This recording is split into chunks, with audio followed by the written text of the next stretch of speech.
Per and polyfluoroalkyl substance, or PFAS contamination, is a mixture of components, many of which are surface active.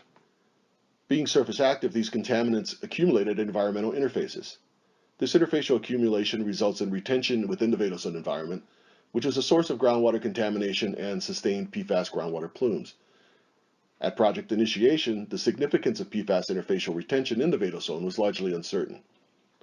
As a source of PFAS contamination related to firefighting operations on DoD facilities, the fate and transport of aqueous film-forming foam, or AFFF solutions, released into the Vadose was also not well understood.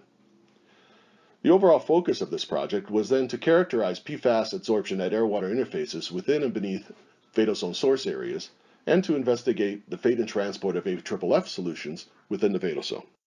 The specific objectives of this project were to generate physical-chemical properties data that could be used to evaluate the significance of air-water interfacial absorption as a source of retention and as an environmental sink for PFAS within and beneath Vadose source areas. We also wanted to investigate mechanisms and develop mathematical models to describe the fate and transport of AFFF solutions infiltrating into the Vadose.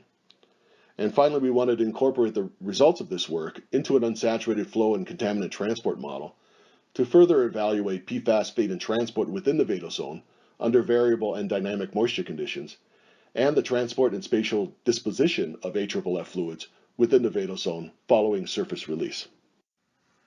At the completion of this work, we found that air-water interfacial absorption and retention of PFAS can be significant, with the degree of significance increasing with the increased length and character of the surfactant hydrophobe, or tail, and the charge of the hydrophile, or head.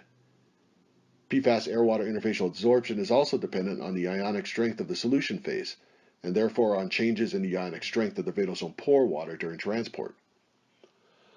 As a mixture, PFAS air-water interfacial absorption and therefore retention was largely governed by just one or two of the more surface-active components of the mixture at higher solution concentrations.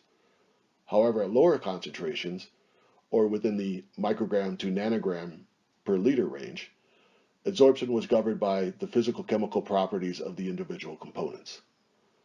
Finally, the significance of air-water interfacial absorption as a contributing mechanism of PFAS retention in the Vadose is greatly dependent on the area of the air-water interface as it changes with moisture content within the Vadose. Capturing the dynamics of these changes and its effect on PFAS transport requires numerical simulation. Air-water interfacial absorption models based on the results of this project were developed and successfully incorporated into the Hydrus unsaturated flow and transport simulator. Similarly, mathematical models characterizing the transport of AFFF solutions will be implemented in Hydrus. However, additional mechanisms were identified during this project that require additional research to deliver a robust and comprehensive numerical tool with which to support future site characterization efforts and selection of remediation alternatives.